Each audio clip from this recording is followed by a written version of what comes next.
Scientists at the National Institutes of Health are working to create a vaccine for the new coronavirus that originated in China.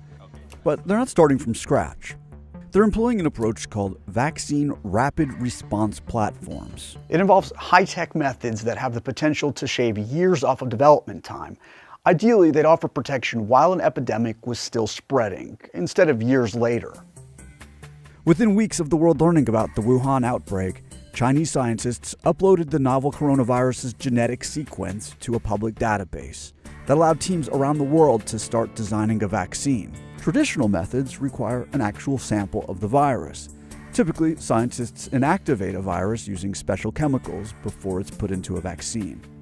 When the inactivated or weakened virus is injected into the body, the immune system recognizes it as a foreign invader or an antigen. Vaccines use antigens to prime the body to protect against a particular virus. But vaccines developed with rapid response platforms work differently.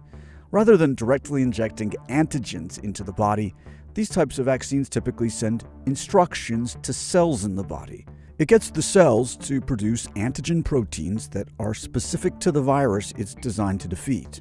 These instructions are in the form of RNA or DNA, the molecules that contain the code for building proteins. Scientists say this process cuts down on development time because they don't have to grow the whole virus. Plus, once scientists identify and create the instructions for one virus, they can tweak those instructions to make a vaccine for a similar virus. So think of the backbone as a cassette player, and the new virus sequence of our target, like from the new coronavirus, that sequence that we design in, think of it as a new cassette tape. So you can just slot it in. You can slot in new virus antigens. Melanie Saville is the Director of Vaccine Research and Development at the Coalition for Epidemic Preparedness. CEPI is a global partnership that was launched at Davos in 2017.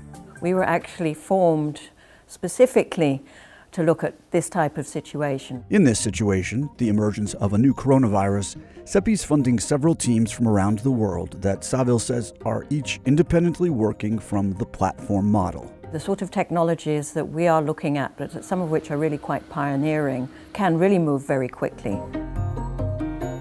3 of the candidates are in a category called nucleic acid vaccines. One of those candidates is Moderna, which is working with the NIH.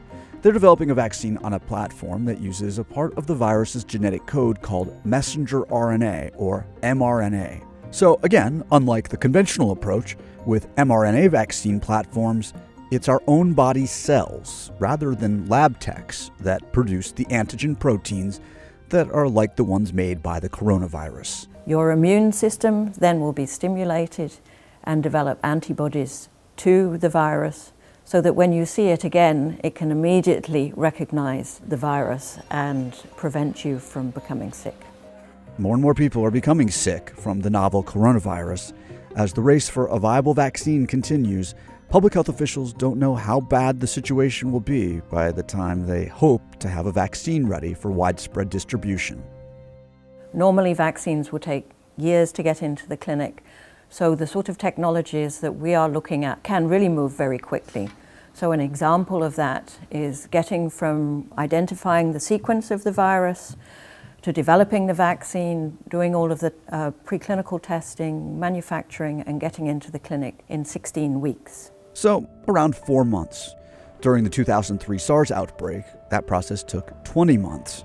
Experts say if one of the 4 teams CEPI is funding is successful, it would be a watershed moment for human health. These are very promising candidates, but they're still quite early days.